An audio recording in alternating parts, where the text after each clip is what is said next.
नमस्कार सभी लोगों को, उत्कर्ष क्लासेस में आप सब लोगों का स्वागत है।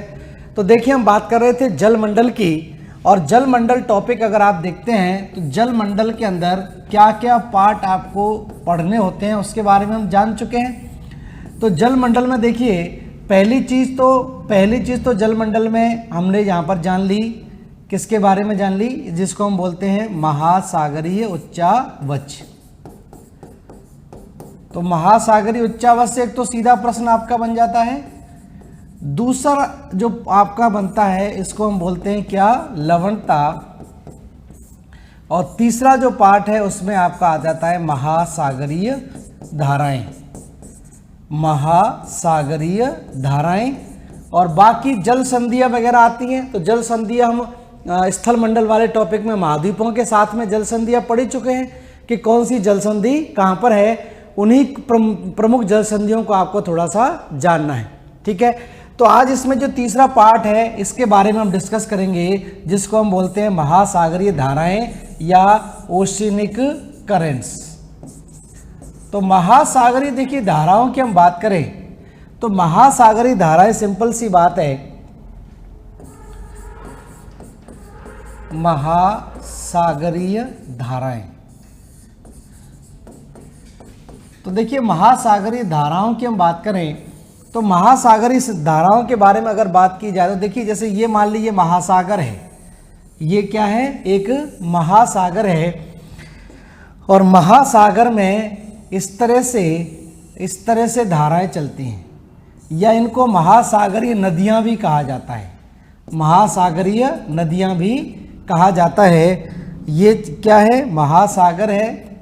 और महासागर के अंदर इस तरह से जो लहरें चलती हैं आगे की तरफ, उसको हम बोलते हैं महासागरीय धाराएं। तो ये क्या कहलाएगी, ये कहलाएगी महासागरीय धारा। और ये क्या है, महासागर है, ठीक है। तो इनको बहुत कुछ वैज्ञानिकों ने क्या कहा है, समुद्री नदियां भी कहा है। तो ये जो महासागरीय धाराएं, जैसे भूपृष्ठ पर पवनें चलती हैं, पवनें भी इस तरह से चलती हैं, उसी तरह से समुद्र का जो जल है, समुद्र का जल एक स्थान से दूसरे स्थान तक हमेशा क्या रहता है, गतिमान रहता है। उसी को हम बोलते हैं महासागरीय धाराएं।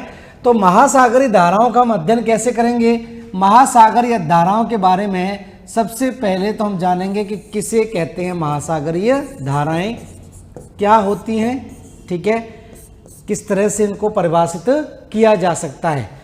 उसके बाद हम बात करेंगे महासागरीय धाराओं के प्रकार को दो भागों में बांट देते हैं। एक तो गति के आधार पर इसको विभाजित करते हैं महासागरीय धाराओं को, और एक किसके आधार पर हम करते हैं, तापमान के आधार पर, ठीक है। तो गति के आधार पर और तापमान के आधार पर लेते हैं। गति के आधार पर तीन होती हैं। एक तो हम कहते हैं जिसको ड्रिफ्ट कहा जाता है, बहुत बड़े क्षेत्र में जल का प्रवाह होता है। एक महासागरीय धारा बोलते हैं, ओशिनिक करंट कहते हैं। और तीसरी जो होती है, बहुत तीव्र गति से चलने वाली जलधारा होती है, जिसको स्ट्रीम कहा जाता है या तीव्र प्रवाह कहा जाता है। तो तीन तरह की धाराएं होती हैं, किसके आधार पर, गति के आधार पर। एक सबसे धीमी होती है जिसको हम ड्रिफ्ट बोलते हैं, एक उससे तेज होती है जिसको हम करंट बोलते हैं या धारा बोलते हैं, और एक सबसे तीव्र गति से प्रवाह होता है जिसको हम स्ट्रीम बोलते हैं। और जिसका सबसे बेहतरीन एग्जाम्पल है गल्फ स्ट्रीम जिसे कहा जाता है। और तापमान के आधार पर अगर देखा जाए तो एक तो हम पढ़ेंगे गर्म महासागरीय जलधाराएं, और एक हम पढ़ेंगे क्या, ठंडी महासागरीय जलधाराएं। तो ये तापमान के आधार पर इसको विभाजित करते हैं। उसके बाद ये जो महासागरीय धाराएं, इनकी उत्पत्ति कैसे होती है, किस प्रकार से इनका ओरिजिन होता है, क्या क्या कारक इसके लिए जिम्मेदार कारक हैं। तो ये जो कारक होते हैं जो महासागरीय धाराओं की उत्पत्ति करते हैं, इनमें एक तो प्राथमिक कारक हम लेकर चलेंगे जो सबसे ज़्यादा इंपॉर्टेंट होते हैं, और दूसरे द्वितीयक कारक होते हैं जिनके कारण भी महासागरीय धाराएं उत्पन्न होती हैं। तो महासागरीय धाराओं की उत्पत्ति के लिए दो कारक हम लेंगे, प्राथमिक करके और दूसरा द्वितीय कारक के नाम बल पर। और अगला हम पार्ट बात करें तो अगला पार्ट आपका कहलाता है, इसको हम बोलते हैं महासागरीय धाराओं की स्थिति। तो स्थिति के अनुसार इनके नाम आपके जाने जाते हैं। तो कहीं पर इनको लेब्राडोर बोल देते हैं, कहीं पर इनको कैनली बोल देते हैं, कहीं पर आप देखेंगे इसको क्यूरोसियो बोलते हैं, कहीं पर ओयोसियो बोलते हैं, कहीं पर फॉकलैंड बोलते हैं, कहीं पर सोमाली जलधारा बोलते हैं। तो इसको अलग अलग नाम से जाना गया है। तो यहाँ पर हम बात करेंगे स्थिति के अनुसार इन महासागरीय धाराओं के क्या क्या नाम हैं। तो ये फ्रेमवर्क रहेगा आपकी महासागरीय धाराओं के बारे में। पहले जानेंगे क्या होती हैं, फिर कितने प्रकार की होती हैं, फिर इनकी उत्पत्ति के लिए क्या क्या फैक्टर उत्तरदायी होते हैं, और फिर इनके नाम क्या होते हैं इनकी लोकेशन के अनुसार। तो अलग अलग जगहों पर इनको अलग अलग नाम से जाना जाता है, और वही मोस्ट इंपोर्टेंट पार्ट है आपके एग्जाम के पॉइंट ऑफ व्यू से। या सीधा पूछ लेते हैं कि बेंगुला जलधारा किस तरह की जलधारा है, ठंडी है, गर्म है, इस तरह से आप कहा जाता है। या 4 जलधाराओं के नाम दे देंगे और आपसे पूछेंगे निम्नलिखित में से कौन सी एक ठंडी जलधारा है, या कौन सी अटलांटिक महासागर की ठंडी जलधारा है, या कौन सी प्रशांत महासागर की ठंडी या गर्म जलधारा है, या कौन सी उत्तरी प्रशांत महासागर में चलती है, कौन सी दक्षिणी प्रशांत महासागर में चलती है। तो इस तरह से महासागरीय धाराओं से भी आपका प्रश्न यहाँ पर पूछे जाते हैं। तो ये तो रहेगा इसका फ्रेमवर्क। अब देखिए आगे चलते हैं, इसकी क्या स्थिति रहेगी। अब देखिए सबसे पहले हम बात करें परिभाषा की, तो क्या होती है इसको हम जान लेते हैं। क्या की देखिए सीधी सीधी हम बात करें तो महासागरीय धाराओं की स्थिति की देखिए हम बात करें तो सागरों के जल का एक निश्चित दिशा में प्रवाह होने को हम क्या बोलते हैं, महासागरीय धारा बोलते हैं। तो सागरों के जल का एक निश्चित धारा में प्रवाह क्या कहलाएगा, आपका महासागरीय धाराएं कहलाएगा। ठीक है, लेकिन कुछ जियोलॉजिस्ट ऐसे हैं, कुछ भूगोलवेत्ता ऐसे हैं, इन्होंने क्या किया है कि समुद्री धाराओं को समुद्री नदियां नाम दिया है।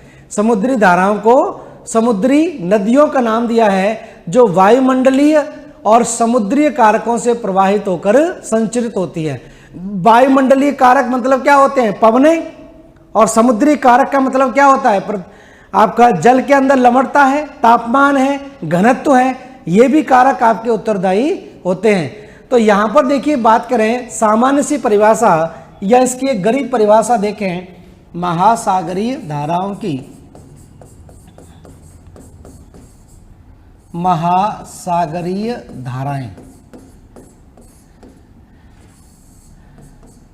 ठीक है, तो ध्यान रखें इसकी सामान्य सी परिभाषा यह है कि महासागरीय जल का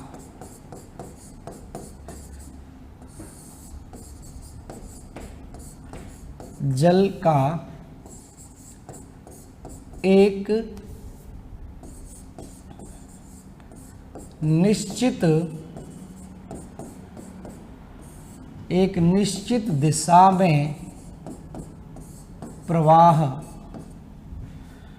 महासागरीय जल का एक निश्चित दिशा में प्रवाहित होना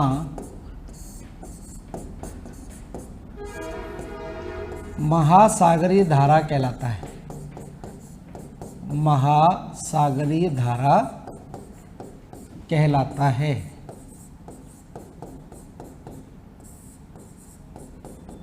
ठीक है, तो ये तो एक सिंपल सी परिभाषा है। ठीक है, लेकिन इसकी जो एक ऑथेंटिक परिभाषा जो जियोलॉजिस्ट के द्वारा दी गई है, भूगोलवेत्ताओं के द्वारा दी है, उनके अनुसार क्या होता है कि समुद्री धाराएं क्या हैं, समुद्री नदियां हैं जो वायुमंडलीय और समुद्री कारणों से प्रवाहित होकर संचरित होती हैं। ठीक है, तो यहां पर लिख लें भूगोलवेत्ताओं के अनुसार, भूगोलवेत्ताओं के अनुसार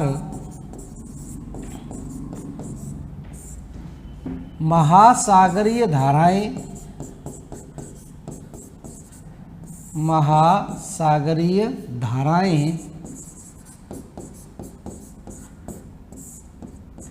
समुद्री नदियां होती हैं, समुद्रीय नदियां होती हैं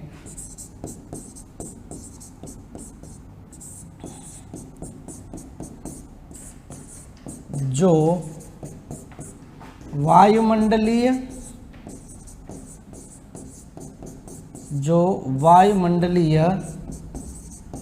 तथा समुद्रीय कारकों द्वारा समुद्रीय कारकों द्वारा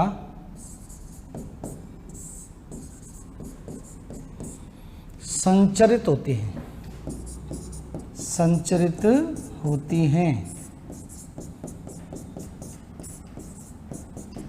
ठीक है, तो सिंपल सी बात है, ये थोड़ी सी ऑथेंटिक परिभाषा हो गई कि वायुमंडलीय और समुद्री कारकों के द्वारा जो इनके प्रभाव में आकर ये क्या हो रही है, संचरित हो रही हैं। तो देखिए वायुमंडलीय कारकों की सीधी सीधी बात करें तो वायुमंडलीय कारकों में महासागरीय धाराएं उत्पन्न किसके द्वारा होगी, पवनों के द्वारा होगी। पवनें उत्पन्न करेंगी। पवनें, जो प्रचलित पवनें साल भर एक ही दिशा में चलती रहती हैं, वो जो समुद्र के ऊपरी सतह है उस पर क्या करेंगी, घर्षण पैदा करेंगी। तो उस घर्षण के कारण क्या होता है कि जल एक निश्चित दिशा में प्रवाहित होता रहता है। और समुद्री कारकों की हम बात करें तो समुद्री कारकों में क्या आ जाएगा, लवणता आ जाएगी, तापमान आ जाएगा। ठीक है, और हम बात करें किसकी, घनत्व आ जाएगा। ये कौन से कारक हो जाएंगे, समुद्री कारक हो जाएंगे। क्योंकि जिस तरफ लवणता ज़्यादा होगी और दूसरी तरफ लवणता कम होगी तो अधिक लवणता से जल कहाँ जाएगा, कम लवणता की ओर जाएगा। तापमान ज़्यादा होगा, तापमान ज़्यादा होगा तो इसका मतलब क्या होगा, गर्म जल होगा। और गर्म जल कैसा होता है, हल्का हो जाता है। तो गर्म जल क्या होगा, वो आपका ऊपर की तरफ आएगा और आपका हल्का जल क्या होगा, नीचे। तो इस तरह से भी संचरण आपका चलता रहता है। ठीक है, इसी तरह घनत्व है तो सेम स्थिति आपकी बनती है। तो इसको हम जानेंगे आगे। तो ये सामान्य सी परिभाषा है, इसको नोट डाउन कर लीजिए।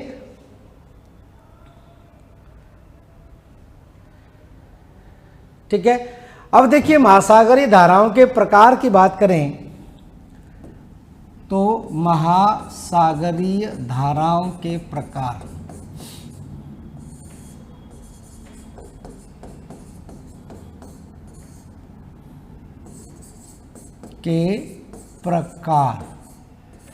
तो महासागरीय धाराओं के देखिए प्रकार की बात करें तो महासागरीय धाराओं को इस तरह से विभाजित कर लेते हैं। एक तो यहाँ पर गति के आधार पर, गति के आधार पर, और दूसरी आपकी कहलाएगी तापमान के आधार पर, तापमान के आधार पर। ठीक है, तो गति के आधार पर हम बात करें तो गति के आधार पर तीन तरह की जल धाराएं दिखाई देती हैं। एक को हम बोलते हैं ड्रिफ्ट, ड्रिफ्ट कहलाती हैं ये, DRIFT, ड्रिफ्ट। दूसरी कहलाती है, इसको हम बोलते हैं धारा या करंट कहलाती है। और तीसरी कहलाती है स्ट्रीम या तीव्र प्रवाह, तीव्र प्रवाह। ठीक है, और तापमान के आधार पर हम बात करें तो तापमान के आधार पर एक होती है गर्म जल धारा, गर्म जल धारा, और दूसरी होती है ठंडी जल धारा। तो गर्म जल धारा और ठंडी जल धारा इस तरह से तापमान के आधार पर इसको विभाजित करते हैं। ठीक है, तो ये स्थिति यहाँ पर बनती है। अब देखिए प्रवाह की हम बात करें, जब पवन जो है, प्रवाह मतलब बहुत धीमी गति से चलने वाला, जब पवन एक वेग से प्रेरित होकर, ठीक है, जब पवन वेग से प्रेरित होकर सागर जो है वो सागर का जल गति प्रारंभ करता है जिसकी दिशा एवं गति निश्चित नहीं होती है। ड्रिफ्ट जो है वो क्या होती है, पवन के अनुसार ही चलती है। और जाहिर सी बात है पवन अगर मुड़ेगी तो ये भी मुड़ जाती है। ठीक है, तो जब सिंपल सी परिभाषा है, जब पवन वेग से प्रेरित होकर सागर का जल गति प्रारंभ करता है जिसकी दिशा एवं गति निश्चित नहीं होती है। ठीक है, तो इसी के नीचे लिख सकते हैं या नेक्स्ट पेज पर लिख लें, तो अगले पेज पर ही लिख लेते हैं। तो देखिए इस तरह से हम बात करें ड्रिफ्ट की, तो यहाँ पर बात करें ड्रिफ्ट या प्रवाह बोलते हैं, प्रवाह या ड्रिफ्ट।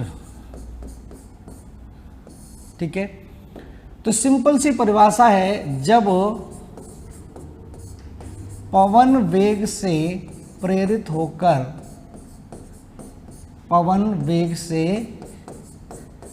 प्रेरित होकर समुद्र का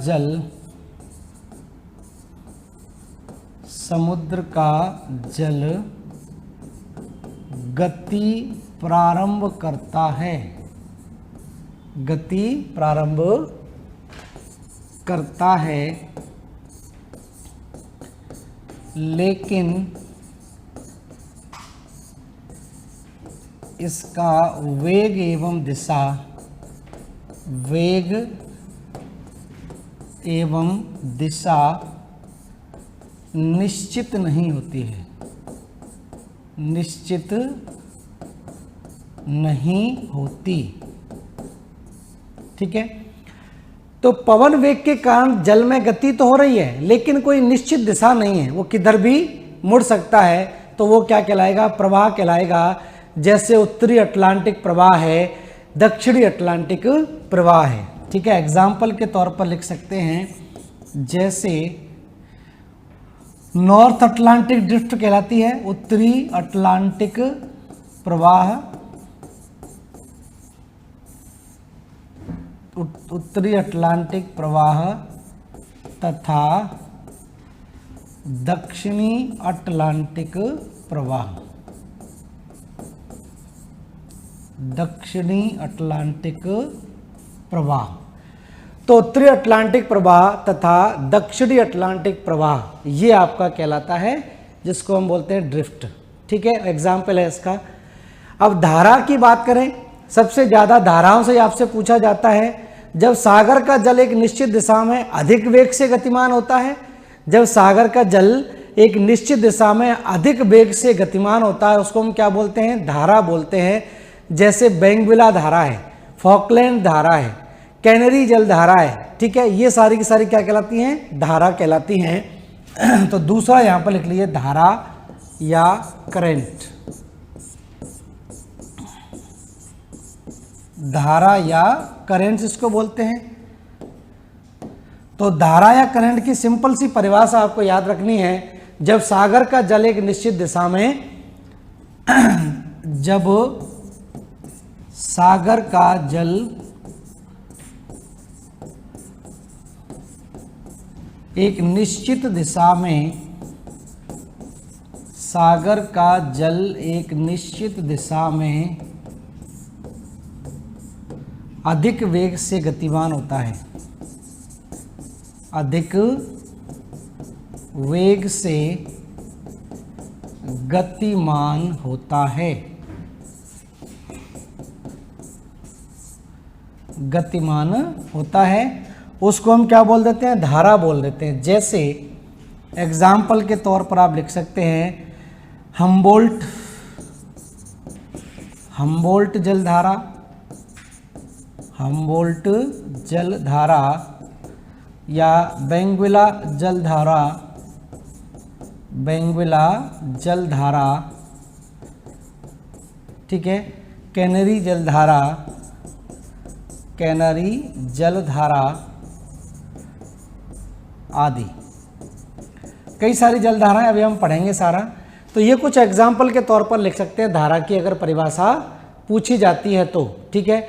और तीसरी कैटेगरी होती है तीव्र प्रवाह की। तो तीव्र प्रवाह का नाम से ही पता चल रहा है, तेजी से जब सागरी धारा का वेग और धरातली नदी के समान एक निश्चित दिशा में अत्यधिक तीव्र गति से होता है, तो उसको हम क्या बोल देते हैं? उसको हम तीव्र प्रवाह बोल देते हैं। ठीक है। तो नेक्स्ट देख लेते हैं, तीव्र प्रवाह। तीव्र प्रवाह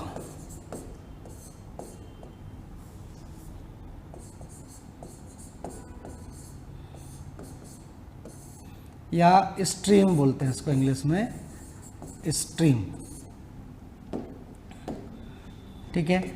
तो जब सागरीय या महासागरीय, सागरीय जल का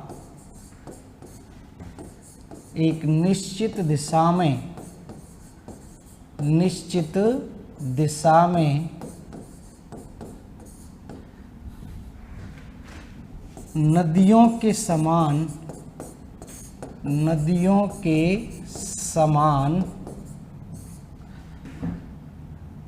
जल का अत्यधिक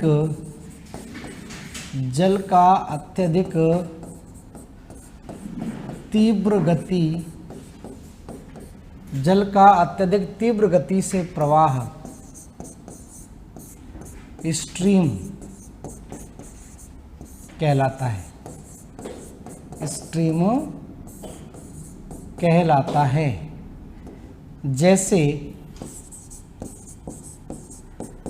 जैसे उत्तरी अटलांटिक महासागर में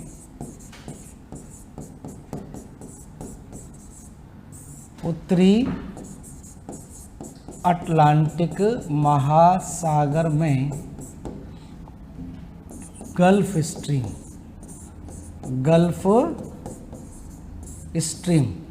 तो गल्फ स्ट्रीम इतनी तीव्र गति से चलती है कि ये उत्तरी अमेरिका के पूर्वी तट से यूरोप के ऊपर तक गुजर जाती है और गर्म होती है, और इसी से यूरोप का तापमान सामान्य रहता है। नहीं तो यूरोप में नॉर्वे या आपका बाकी जो देश हैं यूरोपीय देश, वो इतने उच्च अक्षांशों पर हैं कि वहाँ पर साल भर बर्फ़ जमी रहनी चाहिए। उसी अक्षांश पर आप देखेंगे रूस में बर्फ़ जमी होती है, लेकिन उसी अक्षांश पर नॉर्वे के अंदर या आयरलैंड के अंदर या ब्रिटेन के अंदर तापमान क्या होता है? सुहाना होता है। वो किसके कारण होता है? इस गल्फ स्ट्रीम के कारण होता है। इसीलिए गल्फ स्ट्रीम से एक बार प्रश्न पूछा गया है कि यूरोप का गर्म कंबल किसे कहते हैं? यूरोप का गर्म कंबल। तो गल्फ स्ट्रीम को हम क्या बोलते हैं? यूरोप का गर्म कंबल कहा जाता है। ठीक है, तो ये ध्यान रखें, ऐसे भी प्रश्न आपके पूछे जाते हैं। तो ये तो प्रकार आपके हो गए। अब हमने एक और पार्ट विभाजित किया था, किस आधार पर किया था? तापमान, और ये तो गति के आधार पर हो गया, और दूसरा पार्ट था तापमान के आधार पर। तो महासागरीय धाराओं को तापमान के आधार पर दो भागों में बांट लेते हैं। महासागरीय धाराएं, ठीक है। तो महासागरीय धाराओं को तापमान के आधार पर हम दो भागों में विभाजित कर लेते हैं। एक कहलाती हैं गर्म जल धारा या वार्म करंट, ठीक है, और एक कहलाती है ठंडी जल धारा या ये कहें इसको कोल्ड करेंट्स, ठीक है। तो गर्म जल धारा और ठंडी जल धारा दो भागों में इसको विभाजित कर लेते हैं। तो देखिए सिंपल सी बात है, ये मान लीजिए पृथ्वी है, यहां से भूमध्य रेखा गुजर रही है और भूमध्य रेखा पर सूर्य की किरणें लंबवत पड़ती हैं। अब तो आप जान ही गए होंगे। और भूमध्य रेखा पर जब सूर्य की किरणें लंबवत पड़ेगी तो सिंपल सी बात है, इधर की तरफ ध्रुव है, उत्तरी ध्रुव, और यहाँ पर दक्षिणी ध्रुव। तो ध्रुवों की तरफ से जो पवनें आएंगी, ध्रुवों की तरफ से जो पवनें आपकी चलेगी, ध्रुवों की तरफ से जो पवनें आएगी वो कैसी होगी? ठंडी होगी। और उसी से जल आपका कैसा आएगा? ध्रुवों से ठंडा जल ही आएगा। तो ध्रुवों से भूमध्य रेखा की तरफ जो पवनें चलती हैं, जो आपकी जलधाराएं चलती हैं, वो जलधाराएं कैसी होंगी? ठंडी होगी। और भूमध्य रेखा के पास पहुंचते पहुंचते ये गर्म हो जाएगी। तो भूमध्य रेखा से ध्रुवों की अगर तो चलेगी तो ये कैसी हो कहलाएगी? गर्म जलधारा कहलाएगी। तो इस तरह से इसका प्रवाह आपका बना ही रहता है, ठीक है। तो ध्यान रखना, भूमध्य रेखा से ध्रुवों की अगर की ओर कैसी चलती हैं? गर्म जलधारा चलती है। लेकिन ध्रुवों से अगर भूमध्य रेखा की तरफ आएगी तो ध्रुवों से तो ठंडी ही आएगी। तो इस तरह से इस आधार पर इसको दो भागों में विभाजित कर सकते हैं। एक कहलाती है ठंडी और एक गर्म। तो गर्म जलधारा, ध्यान रखना, गर्म जलधारा भूमध्य रेखा से जल का ध्रुवों की ओर प्रवाह, जल का ध्रुवों की ओर प्रवाह, ठीक है, गर्म जल धारा कहलाता है। और ठंडी जल धारा की बात करें तो ध्यान रखना, ध्रुवों से जल का भूमध्य रेखा की ओर प्रवाह, ठीक है। तो ध्रुवों से भूमध्य रेखा की तरफ ध्यान रखना, जितनी भी जल धाराएं चलेंगी वो सारी कैसी होंगी, ठंडी होगी।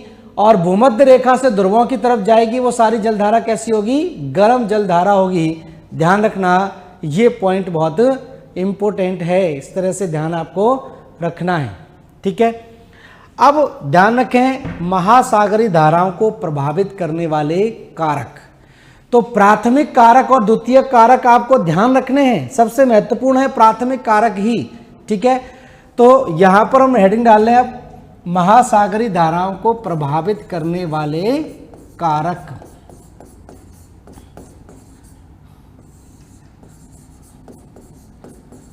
महासागरीय धाराओं को प्रभावित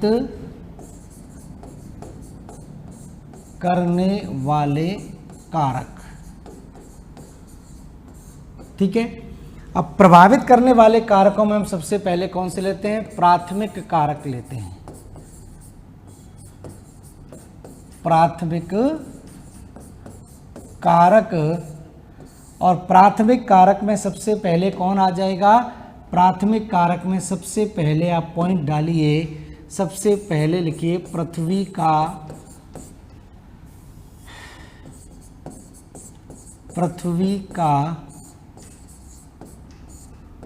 घूर्णन। पृथ्वी का घूर्णन, सब जानते हैं पृथ्वी अपने अक्ष पर घूम रही है, और पृथ्वी का जो घूर्णन होगा, या घूर्णन को ही ध्यान रखना क्या बोलते हैं, परिभ्रमण बोलते हैं, परिभ्रमण। तो पृथ्वी का अपने अक्ष पर घूमना क्या कहलाता है, घूर्णन या परिभ्रमण कहलाता है, यह आप अच्छी तरह से जानते ही हैं।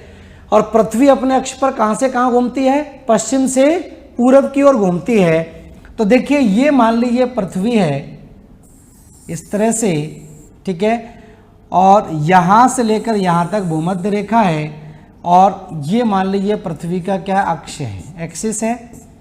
और ये सब जानते ही हैं कि पृथ्वी अपने अक्ष पर कैसे घूम रही है, इस तरह से घूम रही है। तो पृथ्वी जब अपने अक्ष पर घूमेगी, और पृथ्वी की घूमने की तो गति बहुत तेज है, पृथ्वी अपने अक्ष पर क्या करती है, 1670 किलोमीटर प्रति आवर की स्पीड से घूमती है, लेकिन जल तो उस गति को नहीं पकड़ पाएगा। तो कोई भी चीज तेजी से जाती है तो उस बैलेंस बनाने के लिए क्या होता है, विपरीत दिशा में जल प्रवाहित होने लगता है। तो पृथ्वी की गति तो आप जानते हैं, पृथ्वी तो अपने अक्ष पर ऐसे घूम रही है, पृथ्वी तो अपने अक्ष पर ऐसे घूमती है, पश्चिम से पूरब की तरफ घूमती है, इस तरह से इसकी गति हो रही है। और इसकी गति सबसे ज़्यादा कहाँ महसूस होती है, भूमध्य रेखा पर ही महसूस होती है। तो इसके विपरीत दिशा में जल इस तरह से प्रवाहित होता है, इसके विपरीत दिशा में ध्यान रखना, जल इस तरह से प्रवाहित होता है। तो ये भी एक कारक है किसके लिए, महासागरीय धाराओं की उत्पत्ति के लिए। पृथ्वी तेजी से घूम रही है, लेकिन उसको काउंटर करने के लिए जल विपरीत दिशा में घूमता है। तो ये भी कारक है किसके लिए, महासागरीय धाराओं की उत्पत्ति के लिए।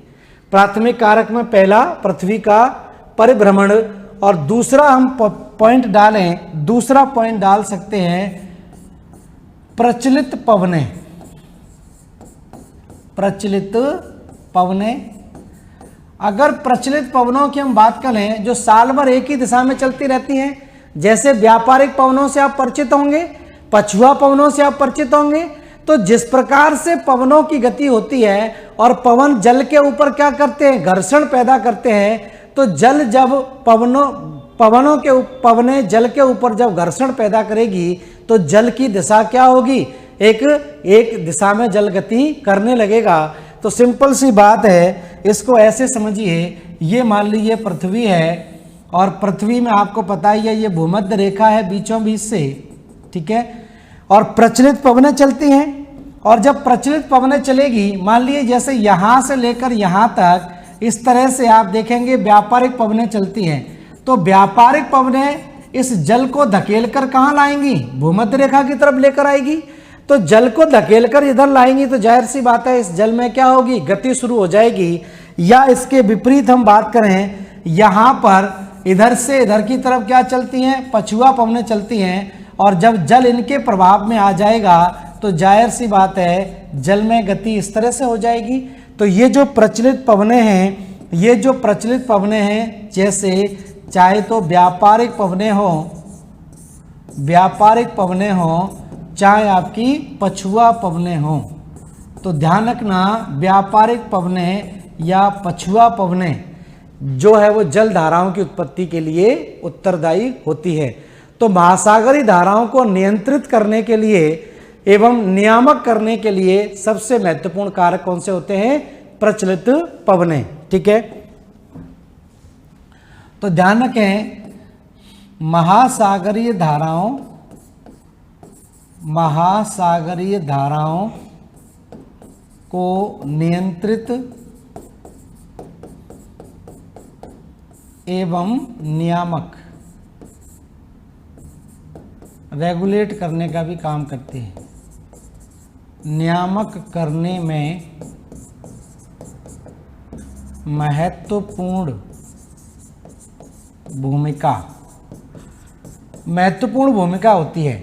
जब हम महासागरीय धाराओं को आप पढ़ेंगे तो कुछ महासागरीय धाराएं तो भूमध्य रेखा की तरफ आ रही हैं, लेकिन जैसे ही वो 30 डिग्री और 60 डिग्री के ऊपर पहुंचती है उनकी गति में परिवर्तन आपका आ जाता है। उसका कारण क्या है, पछुआ पवनें। तो पहला कारक आप जानेंगे किसके कारण जल में गति हो रही है, घूर्णन के कारण हो रही है, और दूसरा कारण आप जानेंगे किसके कारण हो रहा है, प्रचलित पवनों के कारण ऐसा हो रहा है। ठीक है, अब एक और आपने फैक्टर सुना होगा, हालांकि मैं महासागरीय धाराएं आपको बता चुका हूं, तीसरा मैं पवनों के बारे में डिस्कस कर चुका हूं जलवायु से पहले। जिन्होंने पवनें नहीं पढ़ी है वो जलवायु वाला टॉपिक पढ़ेंगे तो उससे आपको क्लियर हो जाएगा। और तीसरा महत्वपूर्ण फैक्टर जो आता है प्राथमिक कारणों में वो है आपका कोरियोलिस बल। कोरियोलिस बल भी एक महत्वपूर्ण फैक्टर है, महत्वपूर्ण कारक है कोरियोलिस बल।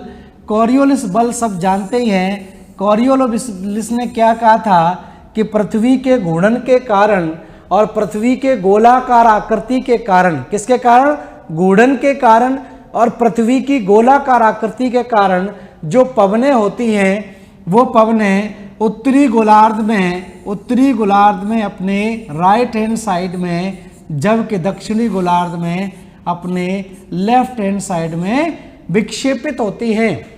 और जब पवनें विक्षेपित होगी तो सिंपल सी बात है, इन्हीं पवनों के कारण क्या है, जल धारा बन रही है, तो जल धारा भी क्या होगी, विक्षेपित हो जाएगी।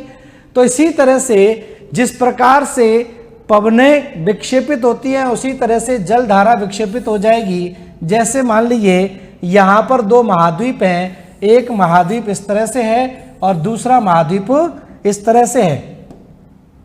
तो इस भाग में जो पवनें चलेगी वो महाद्वीप के साथ साथ कोरियोलिस बल के कारण इस तरह से क्या होगी, विक्षेपित होगी, और विक्षेपित होकर पूरा एक चक्र बनाती है, और इस चक्र को हम क्या बोलते हैं, गायर बोलते हैं। ठीक है, तो एक लूप बनता है दोनों गोलार्धों में, उत्तरी गोलार्ध में भी और दक्षिणी गोलार्ध में, जिसको जायर या गायर कहा जाता है। ठीक है, तो यहां पर लिख लेते हैं, कोरियोलिस बल के अनुसार, कोरियोलिस बल के अनुसार पवनें उत्तरी गोलार्ध में अपने दाएं ओर तथा दक्षिणी गोलार्ध में अपने बाएं ओर विक्षेपित होती हैं, बाएं ओर विक्षेपित हो जाती हैं। ठीक है। ऐसा क्यों होता है? क्योंकि पृथ्वी गोल है और पृथ्वी घूर्णन कर रही है, तो इसके कारण ऐसा होता है, ठीक है।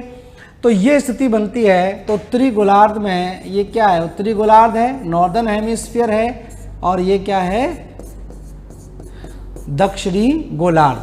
तो 3 महत्वपूर्ण प्राथमिक कारक आपको ध्यान रखने हैं। सीधा पूछा जाएगा कि महासागरीय धाराओं की उत्पत्ति के लिए निम्नलिखित में से कौन सा प्राइमरी फैक्टर नहीं है, प्राथमिक कारक नहीं है, तो ये कौन सा होगा? ये 3 आपके कारक आ जाएंगे। एक तो पृथ्वी का घूर्णन आपका है, दूसरा प्रचलित पवनें हैं, और तीसरा क्या है? आपका कोरियोलिस बल है।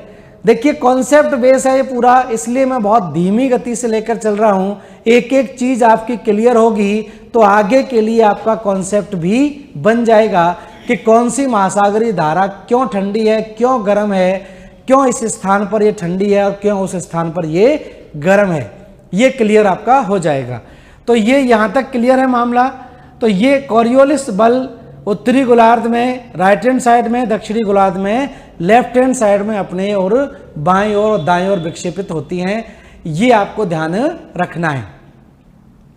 अब देखिए हम बात करें किसकी? द्वितीयक कारकों की। और द्वितीयक कारकों मैंने आपको बताया था क्या? तापमान, लवणता और घनत्व।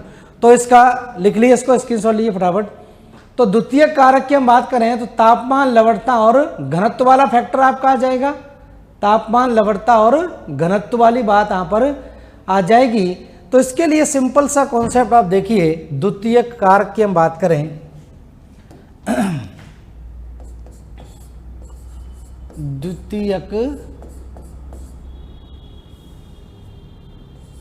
द्वितीयक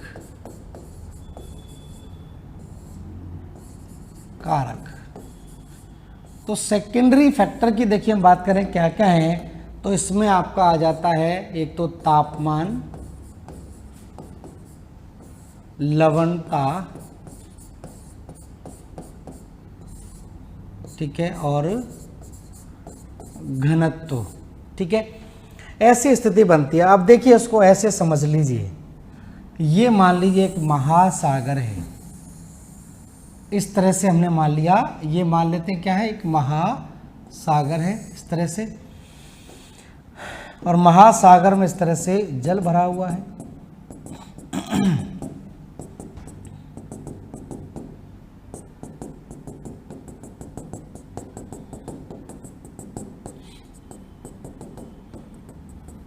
ठीक है।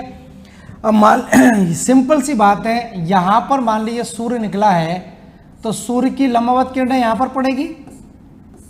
सूर्य की लंबवत किरणें जब यहां पर पड़ेगी तो इस भाग का तापमान बढ़ जाएगा। सिंपल सी बात है, देखिए समझिए इस बात को, यहां ध्यान दीजिए। सूर्य का प्रकाश अगर यहां पर पड़ेगा तो यहां पर तापमान में वृद्धि होगी। तापमान में क्या होगी? वृद्धि होगी। और तापमान में वृद्धि होगी तो सिंपल सी बात है, यहां पर वाष्पीकरण में भी वृद्धि होगी। तापमान में वृद्धि होगी तो वाष्पीकरण ज्यादा होगा, इवोपरेशन ज्यादा होगा। और जब इवोपरेशन ज्यादा होगा इस क्षेत्र में, तो यहां का जल ऊपर उठा होगा, जबकि यहां का जल कैसा होगा? नीचे हो जाएगा, क्योंकि यहां पर क्या हो गया है? वाष्पीकरण हो गया है। और वाष्पीकरण हो गया तो यहां पर गर्त का निर्माण हो गया, गड्ढा बन गया, मतलब जल का स्तर नीचा हो गया। और जल का स्तर जब नीचा हो जाएगा, जल का स्तर जब नीचा हो जाएगा तो ये जो जल है आपका क्या होगा? इधर से इधर की तरफ गतिमान होगा कि नहीं? इधर से इधर की तरफ भरने आएगा इसको, और इधर से भी इधर की तरफ आएगा। तो इस तरह से क्या होगा? महासागरीय धाराओं की उत्पत्ति हो जाएगी। एक तो ये कारण आपका बन सकता है। सिंपल सी बात है, यहां पर सूर्य की सीधी किरणें पड़ रही हैं। सूर्य की सीधी किरणें पड़ेंगी तो यहां तापमान ज्यादा होगा, जबकि यहां सूर्य की किरणें कैसी है? तिरछी है। और सूर्य की किरणें तिरछी होगी तो तापमान कम होगा, और तापमान कम होगा तो जाहिर सी बात है वाष्पीकरण भी क्या होगा? वाष्पीकरण भी कम होगा। तो यहां पर जल स्तर ऊंचा होगा और यहां पर जल स्तर नीचा हो जाएगा। तो जल अपने आप में क्या होगा भाई? जल हमेशा द्रव अवस्था अपने आप को क्या करती है? साम्य अवस्था की स्थिति में लेकर आना चाहती है। ठीक है। तो ऐसी स्थिति अगर बनेगी तो जाहिर सी बात है यहाँ पर क्या होगा, जल में, सिंपल सी बात है, जल में गति शुरू हो जाएगी और जल में जो गति होगी उसी को हम क्या बोल देते हैं, उसी को हम महासागरीय धारा बोल देते हैं। ठीक है।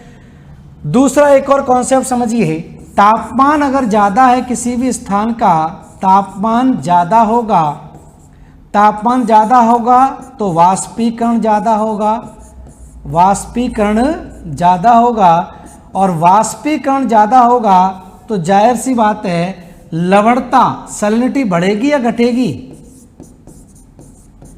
लवणता में भी क्या होगी, वृद्धि हो जाएगी। भाई साफ पानी उड़ जाएगा तो नीचे क्या बचेगा, नमक। लवणता में वृद्धि होगी तो सिंपल सी बात है घनत्व में भी वृद्धि होगी, घनत्व में भी वृद्धि होगी।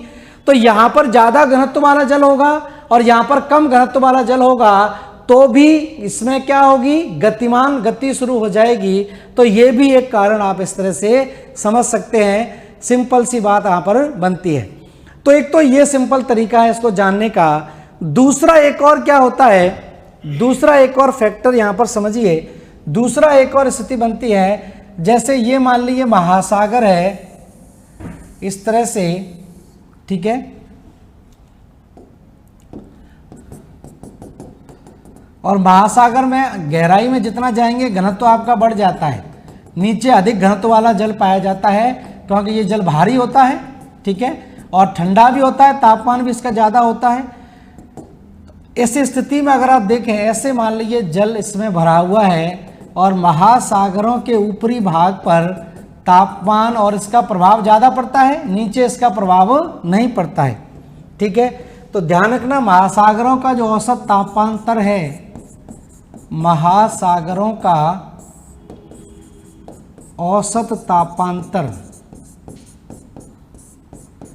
तापांतर मतलब अधिकतम और न्यूनतम तापमान मात्र कितना होता है, 1 डिग्री सेंटीग्रेड होता है।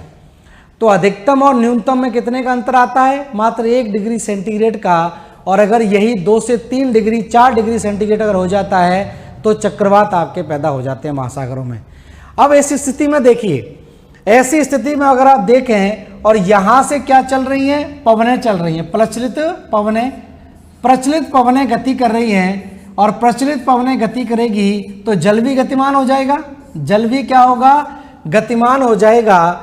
तो यहाँ से जल इकट्ठा होकर कहाँ पर इकट्ठा हो जाएगा, जल महाद्वीपों के दूसरे किनारों पर क्या होता है, ऊंचा हो जाएगा। यहाँ पर जल स्तर ऊंचा हो जाएगा, इसको बोलते हैं क्या, जल टीला बोलते हैं।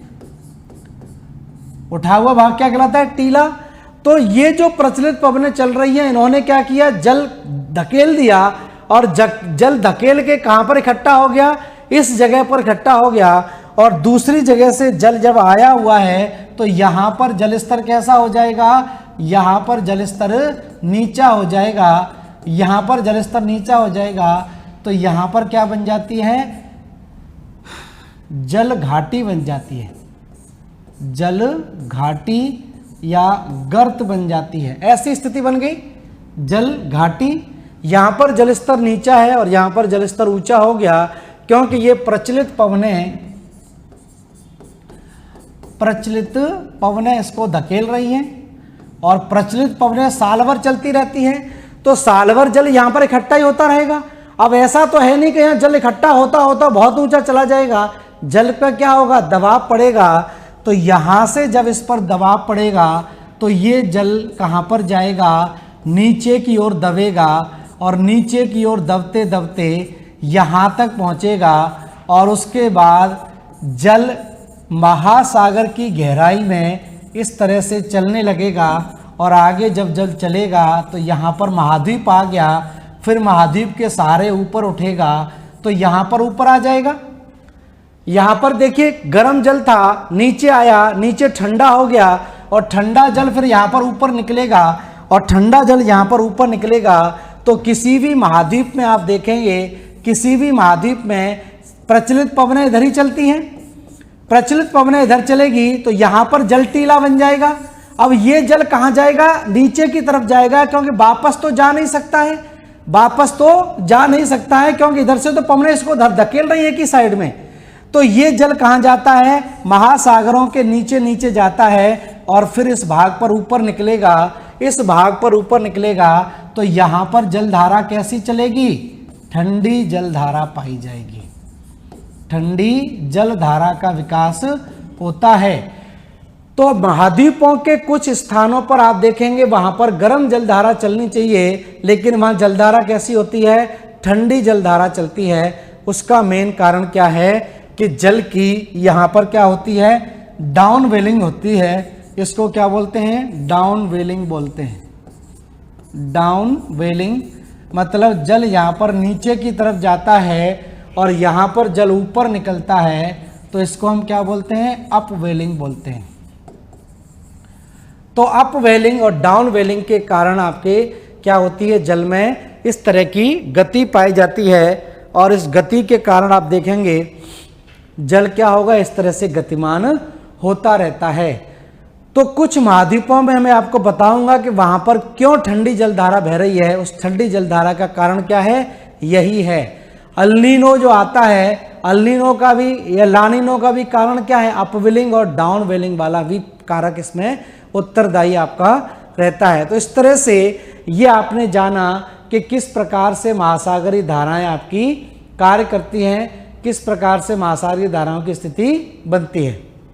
ठीक है, तो ये कुछ फैक्टर थे। तो इसको मैं एक बार फिर से रिवाइज करा देता हूँ, आप लोगों को रिपीट कर देता हूँ, क्योंकि थोड़ा सा कॉन्सेप्चुअल चीजें हैं। उसके बाद कहाँ पर कौन सी जलधारा है उसके बारे में तो हम जानेंगे ही, पढ़ेंगे ही। ठीक है, तो मैं इसको एक बार रिवाइज करा देता हूँ दोबारा से।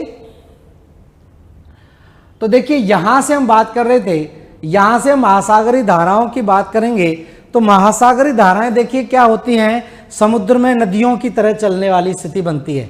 तो समुद्र में क्या होता है, जिस प्रकार से पानी, जिस प्रकार से स्थल भाग पर नदियां चलती हैं, क्लियर हो गया होगा कॉन्सेप्ट, उसी तरह से जल में क्या होता है, इस तरह से जल गति करता है। तो उसी को हम क्या बोल देते हैं, ओशिनिक करेंट्स बोल देते हैं, महासागरीय धारा बोल देते हैं। अब महासागरीय धारा की स्थिति क्या बनती है, महासागरीय धारा की स्थिति की हम बात करें तो पहले तो हम जानेंगे कि महासागरीय धारा होती क्या है। ठीक है, फिर हम जानेंगे कितने प्रकार की होती है, उत्पत्ति इसकी कैसे होती है, सबसे इंपॉर्टेंट पार्ट आपका यही है। और दूसरा, इनके क्या क्या, किस महासागर में किन किन नामों से ये जानी जाती हैं। ठीक है, फिर हमने देखी यहाँ पर बात की किसके बारे में, इसकी परिभाषा के बारे में। तो सिंपल सी परिभाषा आप ध्यान रखें, महासागरीय जल का एक निश्चित दिशा में प्रवाहित होना, महासागरीय जल का एक निश्चित दिशा में प्रवाहित होना क्या कहलाता है, महासागरीय धारा कहलाता है। और भूगोलवेत्ताओं के अनुसार महासागरीय धाराएं समुद्री नदियां होती हैं।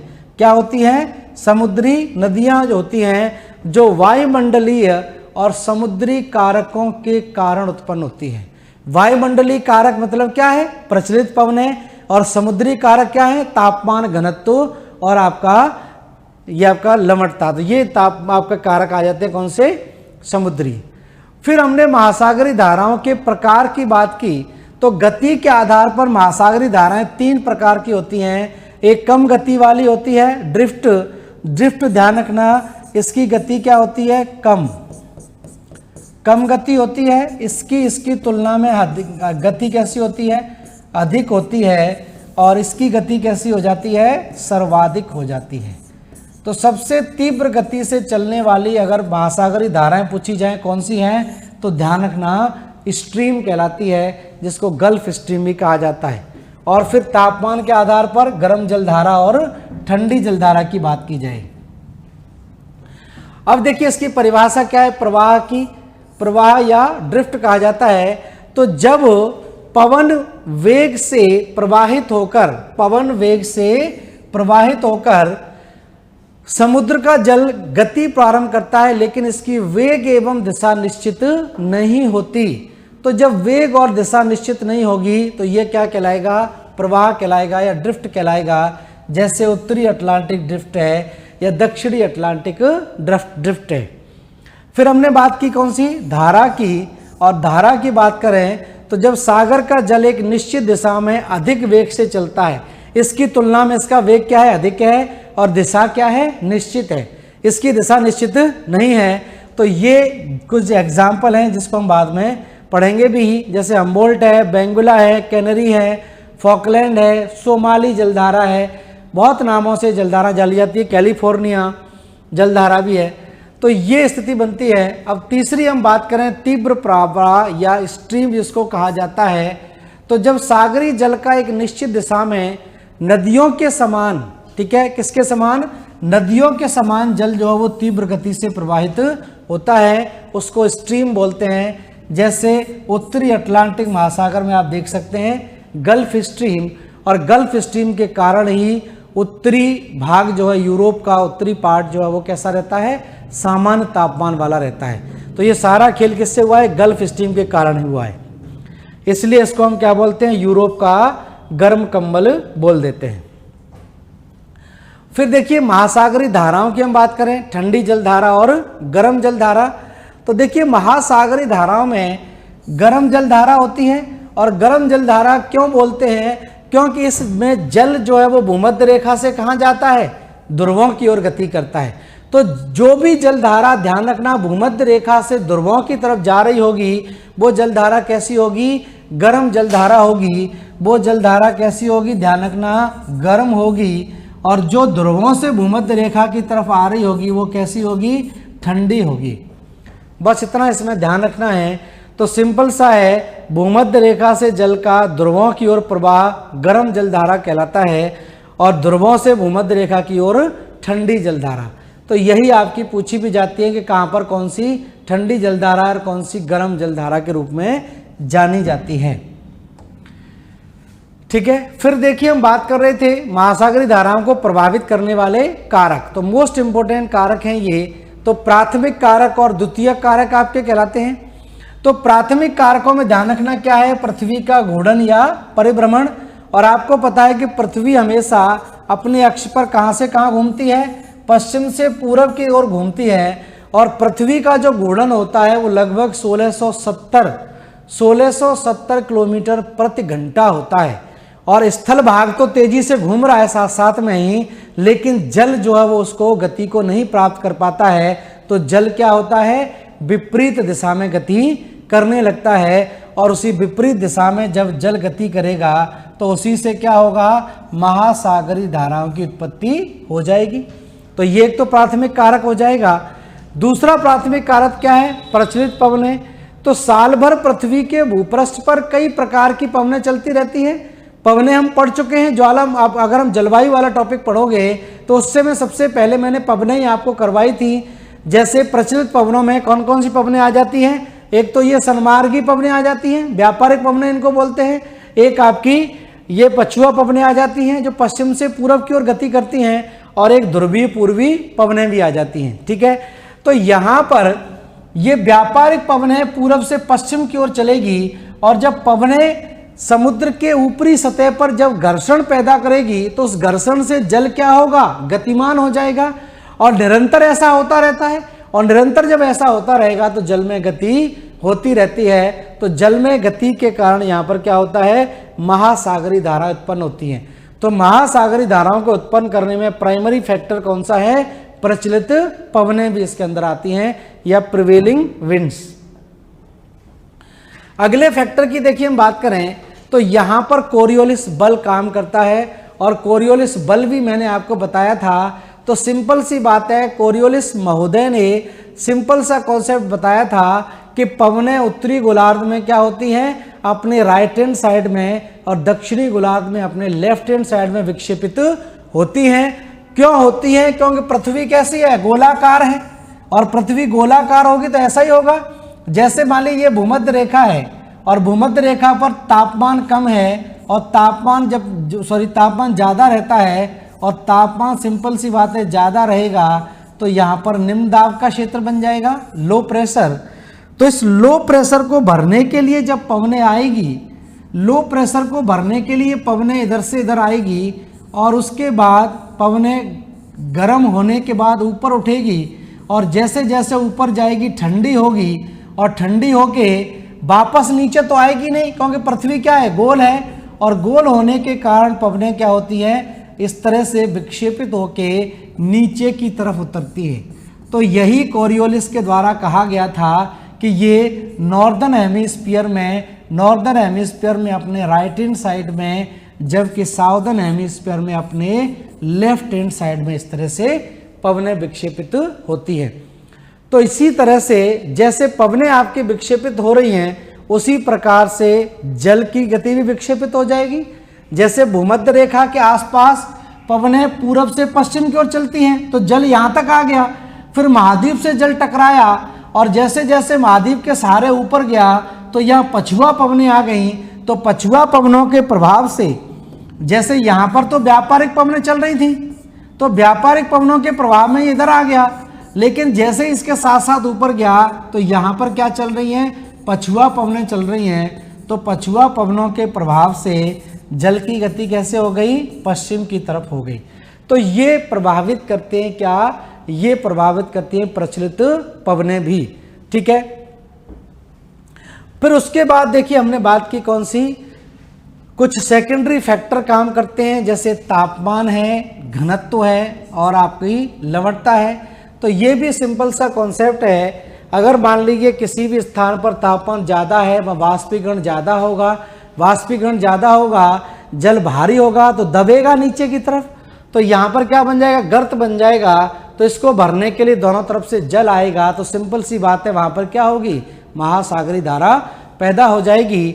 या दूसरा कॉन्सेप्ट यहाँ पर देखें इस वाले भाग में, तो यहाँ पर प्रचलित पवनों के कारण जल गति करता है और जल गति करने के साथ महाद्वीपों के पूर्वी किनारों पर क्या बन जाता है, जल टीला बन जाता है।